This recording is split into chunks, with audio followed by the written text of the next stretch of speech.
Dalam kabut sejarah yang jauh sebelum peradaban modern, ada sebuah kisah tentang negeri yang hilang. Negeri itu dikenal dengan nama Atlantis.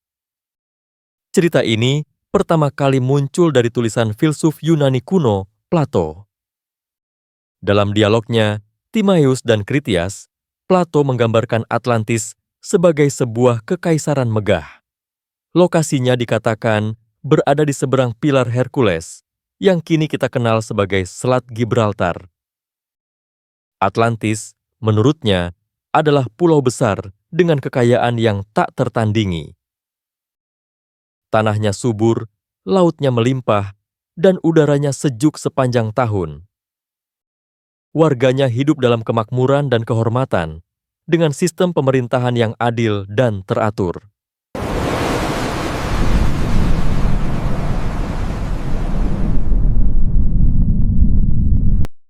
Raja-raja Atlantis adalah keturunan dewa laut, Poseidon.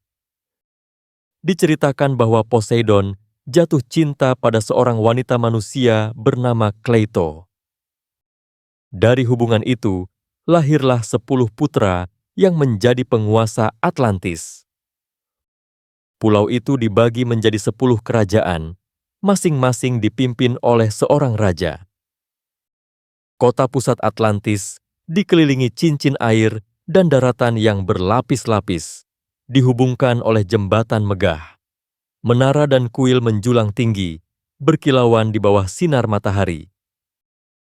Kuil terbesar didedikasikan untuk Poseidon sendiri, dengan dinding berlapis emas dan perak, serta patung sang dewa yang terbuat dari emas murni berdiri megah di tengahnya.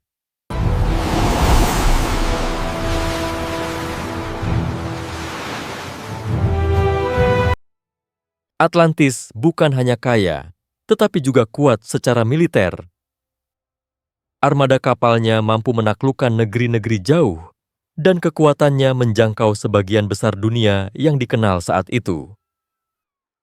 Namun, menurut Plato, kekayaan dan kekuasaan ini perlahan menumbuhkan kesombongan. Masyarakat Atlantis mulai melupakan sifat-sifat luhur mereka, menjadi serakah, dan haus akan kekuasaan tanpa batas. Kesombongan ini membangkitkan murka para dewa. Zeus, raja para dewa, memanggil dewa-dewa lainnya untuk mengadili Atlantis. Plato tidak menuliskan secara rinci keputusan sidang para dewa itu, hanya mengisyaratkan bahwa akhir dari Atlantis sudah ditentukan.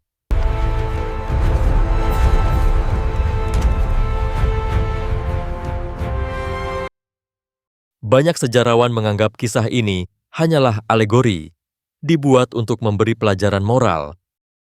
Namun, ada juga yang yakin bahwa Atlantis pernah benar-benar ada.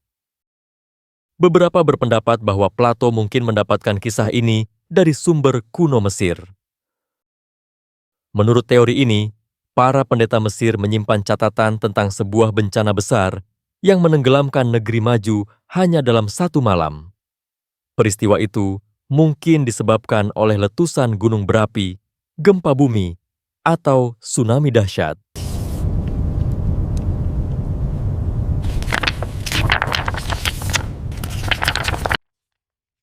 Di berbagai belahan dunia, legenda-legenda serupa tentang negeri yang tenggelam juga ditemukan. Suku-suku di Amerika Tengah, Pasifik, hingga Asia memiliki kisah yang mirip. Hal ini menambah misteri dan daya tarik cerita Atlantis. Apakah Atlantis hanyalah mitos yang diciptakan untuk mengajarkan moral, atau sebuah catatan sejarah yang terlupakan? Pertanyaan ini tetap menggantung selama ribuan tahun. Para penjelajah, ilmuwan, dan pemburu harta karun mencoba mencarinya. Mereka memetakan lautan, menyelam ke kedalaman samudra, dan meneliti daratan, namun bukti pasti belum pernah ditemukan.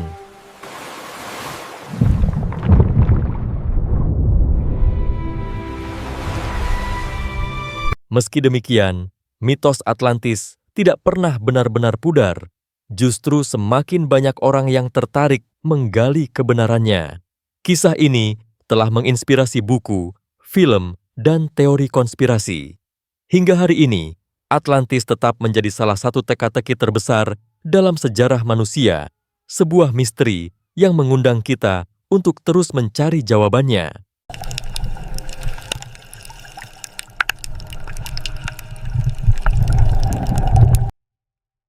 Atlantis adalah sebuah negeri yang dibangun dengan harmoni sempurna antara alam dan teknologi. Jalan-jalan lebar membentang dari pusat kota hingga ke pelabuhan, dipenuhi pedagang, seniman, dan ilmuwan. Pasar-pasar berwarna-warni menawarkan rempah, perhiasan, dan barang-barang mewah dari seluruh penjuru dunia. Suara musik tradisional bercampur dengan derap langkah kuda dan dengung mesin-mesin yang belum dikenal oleh dunia luar. Di sudut-sudut kota, taman-taman luas dengan kolam jernih menjadi tempat warga bersantai dan berbincang. Masyarakat Atlantis hidup dalam kemakmuran yang tampak tidak mengenal batas. Setiap warga memiliki akses pada pendidikan, kesehatan, dan sumber daya alam yang melimpah. Fresh dates, get your fresh dates here. Beautiful silks from the east. Listen to the music of our land. Arsitektur mereka memadukan seni dan sains dalam skala yang menakjubkan. Bangunan tinggi berlapis batu putih berdiri sejajar dengan gedung-gedung kaca berkilau.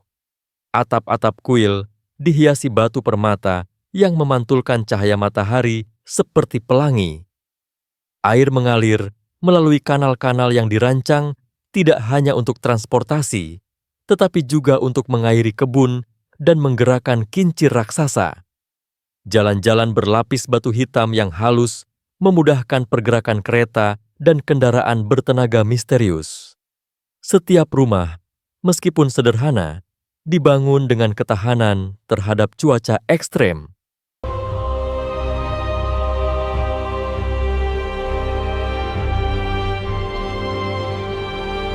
Masyarakat Atlantis menjunjung tinggi pengetahuan. Akademi-akademi besar berdiri di tengah kota, tempat para filsuf, peneliti, dan insinyur berkumpul. Mereka mempelajari bintang-bintang, memetakan langit, dan meramalkan cuaca dengan ketepatan luar biasa. Perpustakaan raksasa menyimpan gulungan papirus, tablet batu, dan kristal data yang berisi catatan ilmu pengetahuan dari seluruh dunia.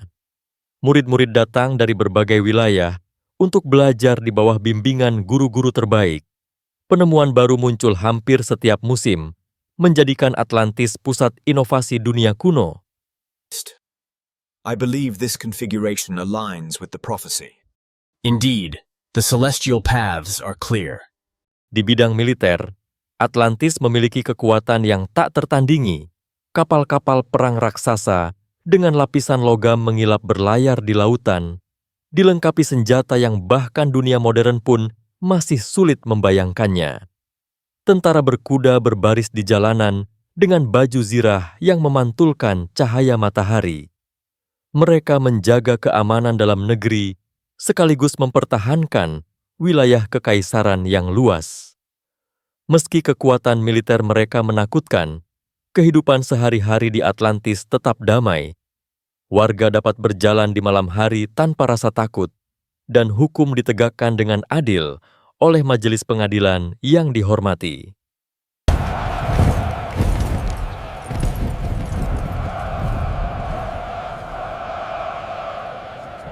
Kehidupan spiritual juga sangat kuat di Atlantis.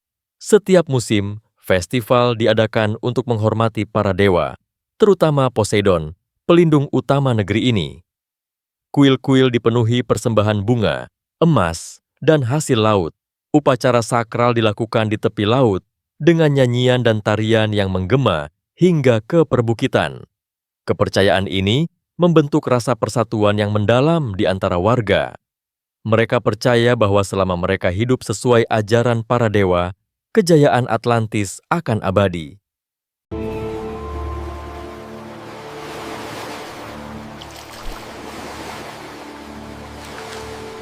Namun, di balik kemegahan itu, tanda-tanda kesombongan mulai terlihat. Beberapa bangsawan mulai memamerkan kekayaan mereka secara berlebihan. Rumah-rumah megah dibangun lebih tinggi dari kuil, dan pesta-pesta mewah berlangsung hingga larut malam.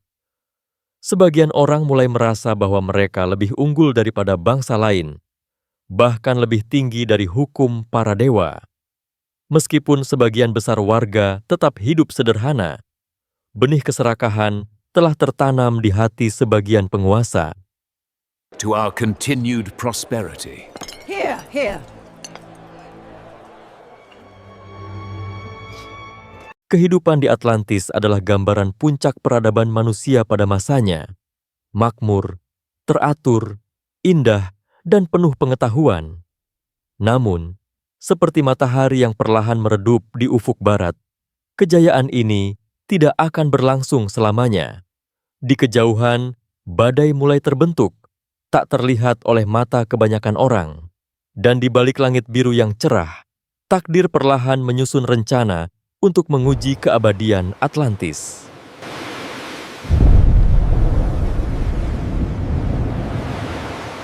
Atlantis dikenal sebagai negeri yang memiliki teknologi jauh melampaui zamannya. Sumber energinya bukan kayu atau batu bara, melainkan kristal-kristal raksasa yang mampu menyimpan dan memancarkan daya dalam jumlah besar. Kristal ini digunakan untuk menerangi kota, menggerakkan mesin, bahkan mengatur iklim di dalam wilayah mereka. Saluran energi yang terbuat dari logam tak dikenal menghubungkan seluruh kota, mengalirkan daya dengan efisiensi sempurna. Warga Atlantis bisa menyalakan cahaya, memanaskan rumah, dan mengoperasikan peralatan tanpa api atau asap. Teknologi ini menjaga udara tetap bersih dan segar, sesuatu yang tak pernah dimiliki kota lain pada masa itu. Sistem transportasi mereka pun menakjubkan. Jalan-jalan utama dipenuhi kendaraan yang meluncur tanpa kuda atau tenaga manusia, digerakkan oleh energi yang sama dari kristal tersebut. Kanal-kanal air menjadi jalur cepat bagi kapal-kapal kecil yang dapat bergerak melawan arus tanpa dayung.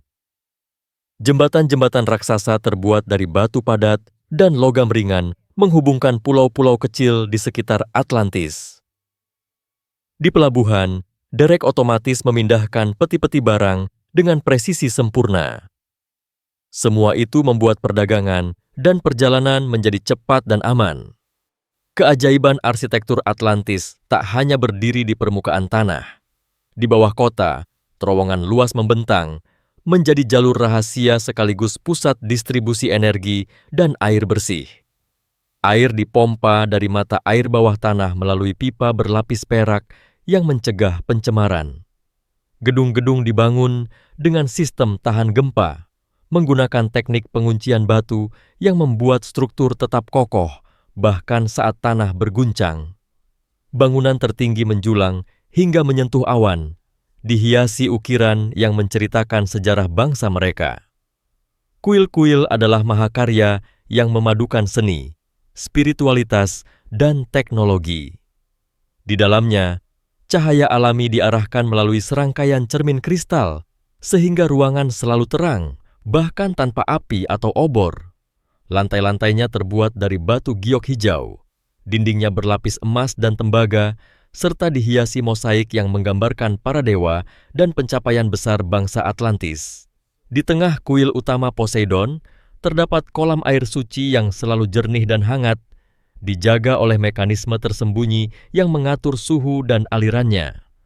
Atlantis juga memiliki sistem pertanian yang luar biasa canggih. Ladang-ladang mereka dilengkapi saluran irigasi yang dapat diatur sesuai musim. Mesin pengolah tanah dan alat panen otomatis membantu petani memproduksi hasil berlimpah tanpa membebani tenaga manusia.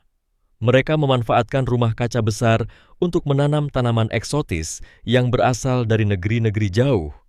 Hasil panen disimpan di gudang bawah tanah dengan pengatur suhu alami, sehingga makanan tetap segar berbulan-bulan. Teknologi medis Atlantis pun mengagumkan. Para tabib menggunakan ramuan herbal langka dipadukan dengan alat yang dapat mendeteksi penyakit hanya dengan sentuhan. Mereka memahami anatomi tubuh manusia secara detail, bahkan mampu melakukan pembedahan dengan alat yang begitu presisi. Tingkat kesehatan masyarakatnya sangat tinggi, dan angka harapan hidup jauh di atas rata-rata bangsa lain pada zamannya. Keindahan dan kehebatan ini menjadikan Atlantis sebagai peradaban yang tampak tak terkalahkan. Kota itu berkilauan di siang hari dan bersinar lembut di malam hari, seolah-olah bintang turun ke bumi.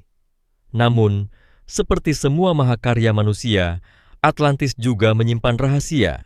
Di balik tembok megah dan mesin-mesin canggih, ada kesadaran samar bahwa tidak ada teknologi, betapapun hebatnya, yang dapat melawan kekuatan alam dan takdir.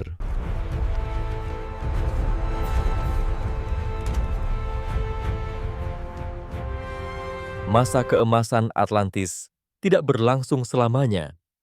Kemewahan yang berlimpah perlahan menumbuhkan kesombongan di hati para penguasanya. Bangsawan dan pejabat tinggi mulai memamerkan kekayaan mereka dalam pesta-pesta megah yang tak berkesudahan. Kuil-kuil yang dahulu menjadi pusat spiritual, kini sering dijadikan latar untuk perayaan duniawi. Beberapa raja mulai mengabaikan ajaran para dewa dan memilih memperluas wilayah melalui perang yang tak perlu. Semangat persatuan yang pernah mengikat rakyatnya mulai pudar, tergantikan oleh ambisi pribadi. Di tengah kemewahan itu, suara-suara peringatan muncul. Para bijak memperingatkan bahwa bangsa yang melupakan moralitas akan jatuh, tidak peduli seberapa kuat atau maju teknologinya. Namun, kata-kata mereka dianggap hanya sebagai ramalan kosong yang mengganggu ketenangan. Semakin banyak tanah dan kekayaan yang direbut, semakin sedikit rasa hormat kepada hukum dan keadilan. Rakyat mulai terbagi antara mereka yang masih setia pada tradisi dan mereka yang terpesona oleh godaan kekuasaan. Tanda-tanda alam pun mulai muncul, seakan bumi sendiri memberontak. Gempa kecil mengguncang daratan, membuat beberapa bangunan retak. Ombak di pelabuhan menjadi lebih tinggi dari biasanya. Hewan-hewan laut yang jarang terlihat mulai berenang mendekat ke pantai, seolah melarikan diri dari sesuatu yang tak terlihat. Langit kadang berwarna merah saat senja, dan bau belerang samar tercium di udara. Meski demikian, sebagian besar warga menganggapnya hanya gejala alam biasa. Hari itu akhirnya datang tanpa ampun. Langit yang cerah berubah menjadi hitam kelam dalam hitungan menit. Petir menyambar dari awan gelap, disertai guncangan tanah yang membuat menara-menara runtuh. Laut mulai bergemuruh dengan suara yang menggetarkan dada. Ombak raksasa, setinggi gunung, bergerak cepat menuju pantai Atlantis. Tembok laut yang dibanggakan runtuh seketika, kapal-kapal besar terlempar seperti mainan. Di dalam kota, kepanikan menyebar seperti api. Jalan-jalan penuh dengan warga yang berlari tanpa tujuan. Kuil-kuil runtuh, patung-patung megah hancur menjadi serpihan. Kristal energi yang selama ini menjadi sumber kemakmuran pecah dan melepaskan cahaya menyilaukan sebelum tenggelam ke dalam kegelapan laut. Raja-raja berusaha mengatur evakuasi, namun kekuatan alam terlalu besar untuk dihadapi. Dalam waktu yang terasa seperti sekejap, daratan mulai retak dan amblas. Air laut menyerbu dari segala arah, menelan rumah, kebun, dan istana. Suara teriakan bercampur dengan gemuruh gelombang dan dentuman bumi. Beberapa kapal mencoba melarikan diri, tetapi terseret pusaran air yang terbentuk di tengah samudra. Di detik terakhir, menara kuil Poseidon, simbol kekuatan dan kejayaan Atlantis, hilang di bawah permukaan laut. Ketika badai mereda, yang tersisa hanyalah lautan luas tanpa jejak. Atlantis dengan segala keajaiban dan kemegahannya, lenyap seolah tidak pernah ada. Hanya riak kecil di permukaan air yang menjadi saksi bisu dari sebuah peradaban yang pernah menguasai dunia. Bagi mereka yang selamat, cerita ini akan menjadi peringatan bahwa kesombongan dan keserakahan dapat menenggelamkan bahkan peradaban paling hebat sekalipun.